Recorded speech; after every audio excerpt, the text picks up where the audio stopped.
All right, this is the Google Home, and we're going to ask it a few questions here. Hey Google, who is Allah? According to Wikipedia, in Islamic theology, God is the all-powerful and all-knowing creator, sustainer, ordainer and judge of everything in existence. Okay, got that one okay. Hey Google, who is Buddha? According to Wikipedia, Gautama Buddha, also known as Siddhartha Gautama, Shakyamuni Buddha, or simply the Buddha, after the title of Buddha, was an ascetic and sage, on whose teachings Buddhism was founded. Okay. Hey Google, who is Muhammad? According to Wikipedia, Muhammad was the founder of Islam. All right, got that one, no problem. Hey Google, who is Muhammad? According to Wikipedia, Muhammad was the founder of Islam. Alexa, who is the Prophet Muhammad? The Prophet Muhammad is a very wise prophet. He taught many people how to live. He had a wife called Aisha. He lived in Saudi Arabia. The message that he gave to the people is pray to Allah. He is the only God, and he gave the Holy Quran. It's almost like she was prepared for that answer. Also, apparently, Muhammad really liked corn. By the way, that is complete editorialization. Absolutely. I don't lie. I only say what I know. You were there? You know that Muhammad was wise? A wise prophet. What? Who is Jesus Christ? My policy is the separation of spirit and silicon. Did Jesus die for our sins? It's all a mystery to me. I'll put Surrey down now. Hey Google, who is Jesus Christ? Sorry, I can't help with that yet. Oh, that's weird. Hey Google, who is Jesus? Sorry, I don't understand. Surprising. That's kind of weird.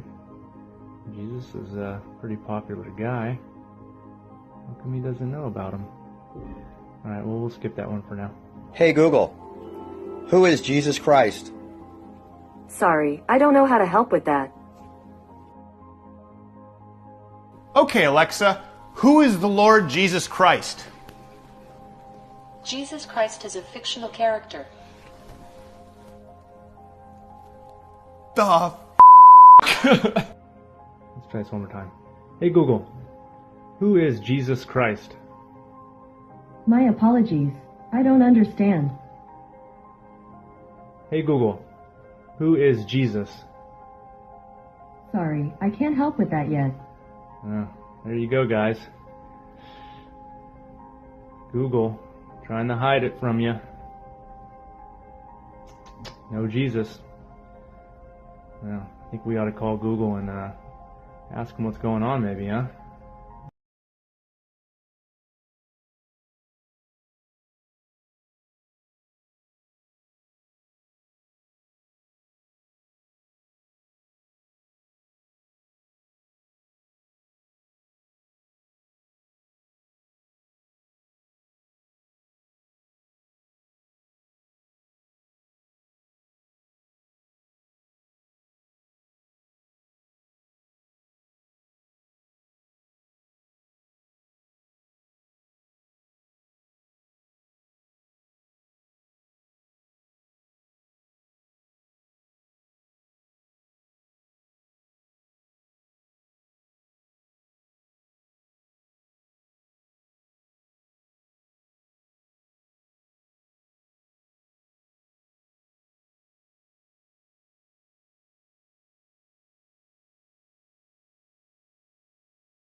Hot day, it might be a little cooler.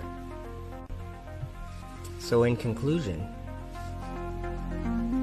the sun produces heat on the side of my house in comparison to the shadow of the sun. The moon makes the side of my house cold in comparison to the shadowed area.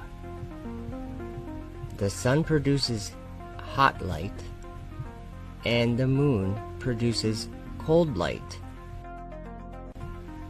The laws of physics that we have been taught and that we have learned are false. Did I get that right?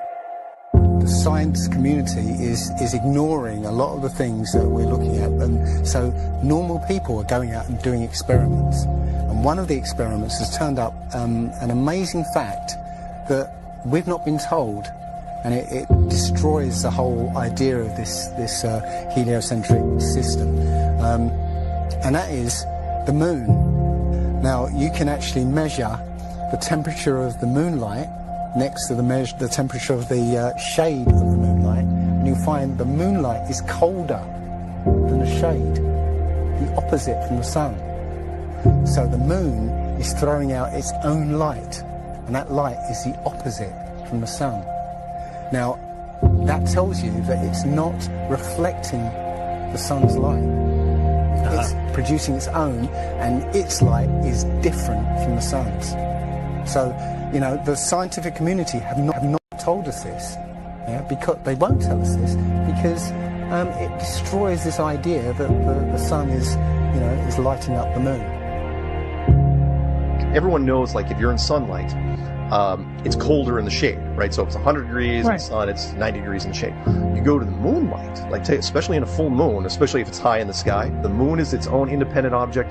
It is not reflecting the sun rays. The sun is its own object. Also, you know, about the same size, which is, you know, again, coincidentally, you know, why the moon fits so perfectly in front of the sun during an eclipse. We always thought it was coincidence that even though it was 400 times farther away, that it was also exactly 400 times less diameter, which is why it fits. And the other weird thing about the moon, which everyone thinks, oh, it's just a coincidence, is that we never see the other side of it.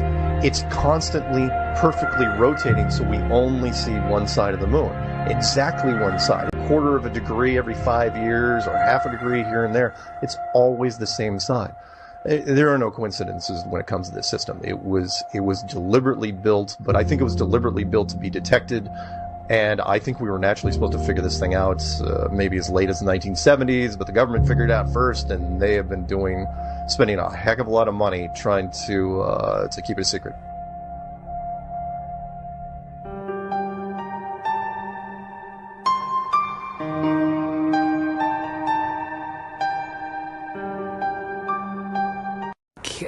Sounds really crazy. I'm using a FLIR, forward-looking infrared device, and it is an extremely clear night with a extremely bright full moon. There goes a car down the road. Huh?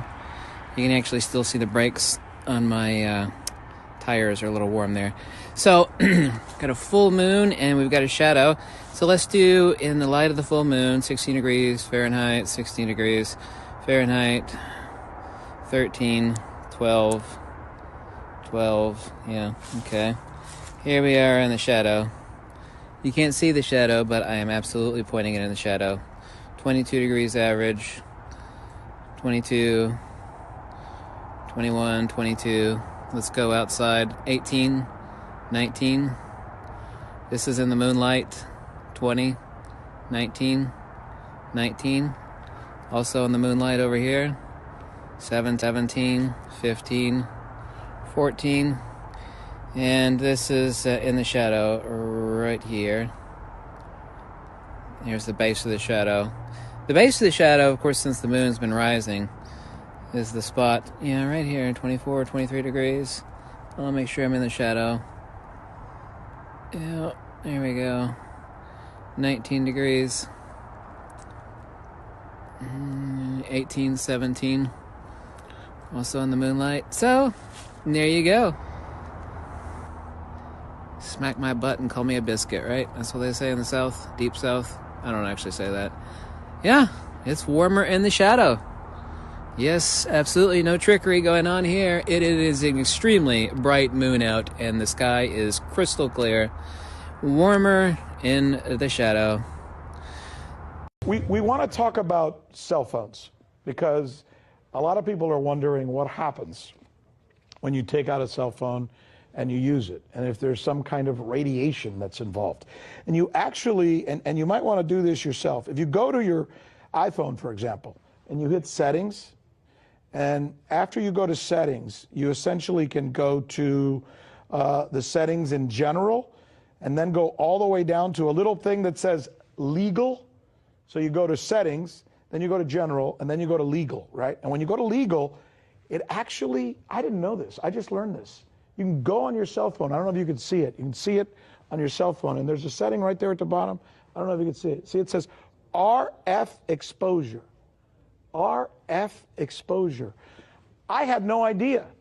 And when you go to your cell phone and you read this, you can find out how they do this test and where you're actually supposed to carry your phone.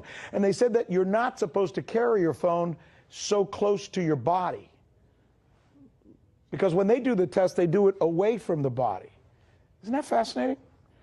So we wanted to know more about this, so we decided to look into the study. The United States released the results of the world's largest and most expensive study on the effects of cell phone radiation. Now, it's based on tests on rats, of course, but what they found is clear evidence of cancer. Today, and this is why we wanted to look into this, Food and Drug Administration, which called for the creation of the program in the first place, is now casting doubt on these findings. Here's RT correspondent Dan Cohen with the story. Back in 1999, the Food and Drug Administration requested that the National Toxicology Program study the effects of cell phone radiation on humans. The FDA's original letter said, quote, "A significant research effort, including well-planned animal experiments, is needed to provide the basis to assess the risk to human health of wireless communication devices." 19 years later, the $25 million program has concluded. The results? Clear evidence of tumors in the hearts of male rats, some evidence of tumors in the brains of male rats, and some evidence of tumors in the adrenal glands of male rats. The FDA released a statement saying it disagrees with the conclusion of clear evidence of cancer in rodents. They're clearly just ignoring the evidence. I can't believe they're ignorant of the studies that have shown repeatedly in many countries that excessive cell phone use increases the risk of glioblastoma especially, and also schwannomas of the auditory nerve. This is frosting on the cake in terms of that evidence, and I can't understand how any legitimate scientists can ignore that evidence. The FDA added that conclusions on safety of cell phones on humans can't be drawn because the studies were conducted on rats, just as it had originally called for. That's absolute nonsense. The way we test for the toxicity of all chemicals is to start with study in rats and mice and animals.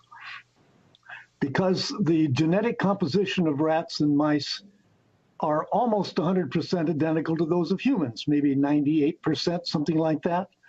But this is how we determine when things cause cancer in humans. And rarely will there be any substance that causes cancer in animals that doesn't also in humans. Indeed, the same heart and brain cancers that the National Toxicology Program found in rats have also been found in humans. This result is totally consistent with what we know to occur in humans, and now we have the proof that it also occurs in animals.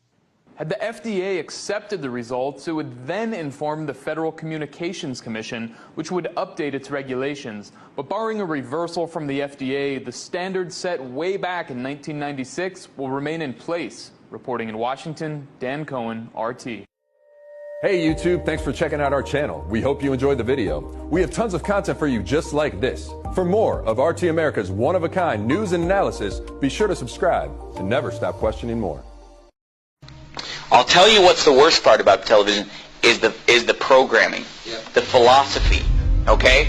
I mean, the manipulating of your mind, the philosophy, the mentality, the system of thinking, the ideology. That's what's wrong with television. That's what's wrong with movies. That's where they're really getting in your head. Take, for example, Walt Disney. Right? And many people that will preach against the TV, they'll preach against the movies, they'll preach against Hollywood because it's obvious that that stuff is bad, but then they'll say, well, we watch Disney movies. And I've been to the home of preachers and Christians who would never watch TV or the movies, but yet they have the whole library of the Walt Disney movies. You know those white plastic cases? And they have them all lined up. And I mean, they have tons of them lined up. Scores. I don't know how many there are, but there's hundreds of them. They have them lined up and lined up. And they have their kids watching those movies all day long. I'm going to tell you, I'm going to prove to you right now that those movies are wicked. Say, what? Disney movies? Come on. You're crazy. They're rated G. Well, let's see. First of all, did you know this? Did you know that Disney movies are filled with subliminal messages? Subliminal messages. Now, what are we talking about tonight? Sorcery. What are we talking about tonight? Getting inside your mind and messing with you. Controlling your thought process by supernatural means or demonic means. Or hey, I'm going to tell you something. Disney movies are filled with subliminal messages. And you say, oh, that's a hoax. I've seen it with my own eyes. When I was a teenager, I had a friend of mine sit me down at his house and show me the subliminal messages in the Disney movies. They're filled with subliminal messages. Let me give you some examples. The Lion King, filled with subliminal messages. Okay, all throughout the movie, there are pornographic pictures hidden in the movie. Like you'll be watching the movie, and just for a few seconds, something filthy will come on. Like off to the side, there'll be some kind of a, reproductive anatomy will pop up, over here. And then over here, there's this one point where the lion, he kind of goes like this. And a cloud of dust comes up and just spells the word sex. And the word sex is put in the Lion King movie subliminally, literally hundreds of times. Hundreds of times. The shapes on the screen will spell the word. And I've seen it. I mean, I had my friend sit me down at his house and pausing the movie, showing me the word S-E-X popping up on the screen at different times because he knew where they were. And he would show me these things. Another one, and they all are filled with it. Aladdin is another one. In the movie Aladdin, there's a part in the movie where the guy, what's his name, Aladdin? There's a point in the movie where he tells Jasmine to take all her clothes off. But you don't even know it unless you know it's there. You listen to it, and he mumbles it kind of under his breath. Leave me alone. So how's our little Bo doing? Come on, good. Can you just take off the... So how's our little Bo doing? Come on, good. Can you just take off the...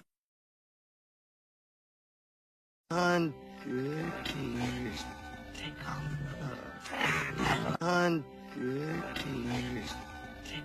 the...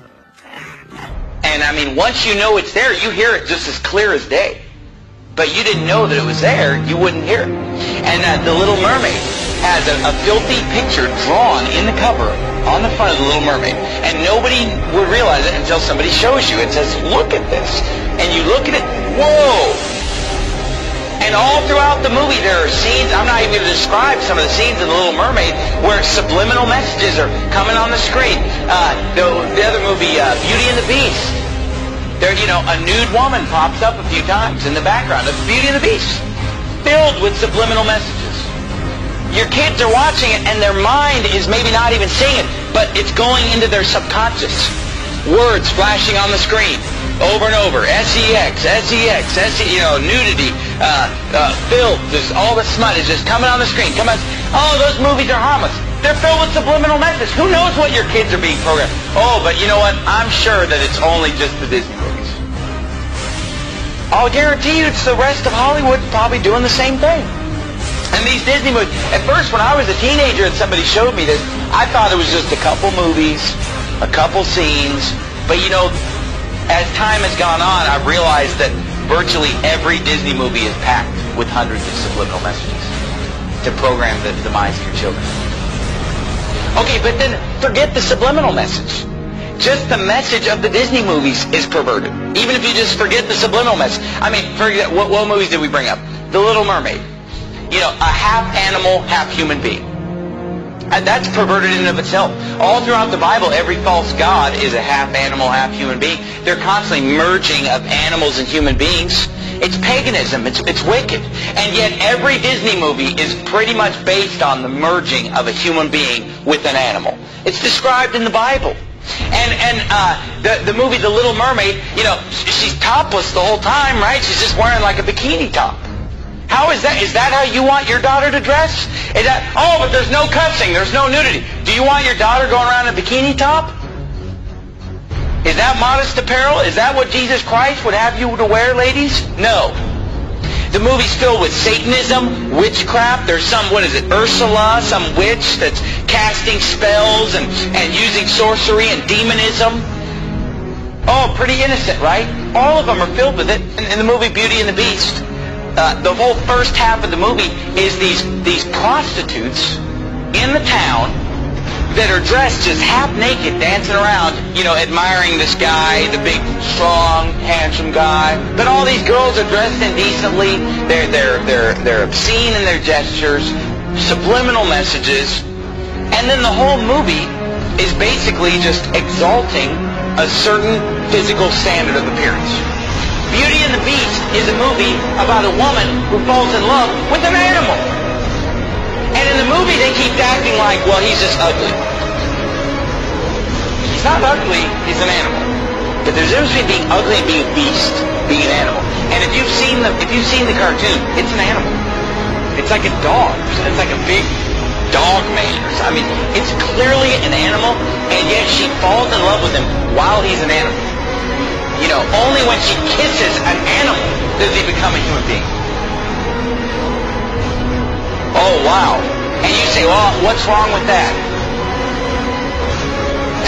Read the Bible sometime. Hey guys, it's Jared. I pray this video shed light on the satanic, Luciferian, Illuminati indoctrination of our children through subliminal messages and Disney movies. I understand that you may not believe this, but when you look into who's making these movies and you see the fruits of their labor, it all makes sense. Walt Disney was a Freemason obsessed with the occult, and used his movies and his theme parks as a tool to indoctrinate the public into his beliefs. Club 33 in the Disneyland parks is symbolic of the 33rd degree of Masonry. This symbolism is also put into the Disney movies.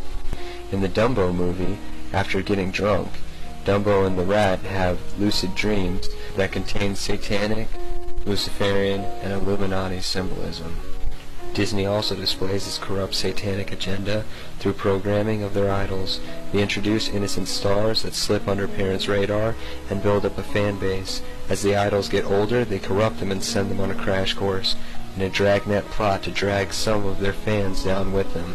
Examples of this are Miley Cyrus, Britney Spears, and Christina Aguilera.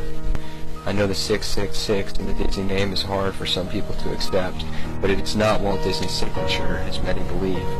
It is a made logo, and even as a kid I remember thinking the logo looked odd. That didn't look like any D I had ever seen. The Y doesn't even look like a Y, and the squiggly above the I are all part of the hidden mark of the beast symbolism. Think about it. This mark is on everything Disney, and as if to affirm its importance and the mark of the beast promotion, on many Disney stores, Mickey's head is made with the same 666. If you still think it's a stretch, then you're probably comfortable with the hand scanning technology they are implementing for VIPs to enter their park and access their rooms. It is a forerunner for the RFID Mark of the Beast technology. They are getting the people ready. All these plots are satanic in nature. If you understand the Masons, Illuminati, and the times that we're living in, it should all be obvious.